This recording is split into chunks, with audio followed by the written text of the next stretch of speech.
પોરબંદરની ભાવસીજી સરકારી હોસ્પિટલમાં એનસીડી વિભાગ આવેલો છે।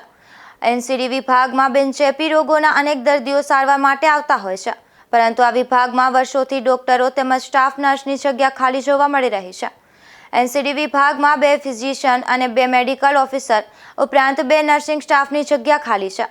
હાલ આ એનસીડી વિભાગમાં 11 સ્ટાફ નર્સ અને 1 કાઉન્સિલરની જગ્યા ભરેલી છે, જેથી દર્દીઓને ભારે મુશ્કેલી વેઠવી પડે છે। પોરબંદરની ભાવસીજી સરકારી હોસ્પિટલ જિલ્લા કક્ષાની સરકારી હોસ્પિટલ છે। આ હોસ્પિટલમાં અનેક વિભાગો આવેલા છે, જેમાં દિવસ દરમિયાન અનેક દર્દીઓ સારવાર માટે આવતા હોય છે। હોસ્પિટલમાં ડાયાબિટીસ, બ્લડ પ્રેશર સહિતના બિનચેપી રોગો માટે અલગ એનસીડી વિભાગ આવેલો છે। આ વિભાગમાં દિવસ દરમિયાન અનેક દર્દીઓ સારવાર માટે આવતા હોય છે, પરંતુ ખાટલે મોટી ખોટ હોય તેમાં વિભાગમાં વર્ષોથી ડોક્ટરનો અભાવ જોવા મળી રહ્યો છે। આ વિભાગમાં ડોક્ટર ઉપરાંત મેડિકલ ઓફિસરનો પણ અભાવ જોવા મળી રહ્યો છે, જેથી દર્દીઓને ભારે મુશ્કેલી વેઠવી પડે છે। ભાવસીજી હોસ્પિટલમાં એનસીડી વિભાગમાં વર્ષોથી 2 ફિઝિશિયન અને 2 મેડિકલ ઓફિસરની જગ્યા ખાલી છે, તેમજ 3 નર્સિંગ સ્ટાફની પણ જગ્યા ખાલી છે। હાલ આ વિભાગ હેઠળ 11 સ્ટાફ નર્સ અને 1 કાઉન્સિલર ફરજ બજાવી રહી છે।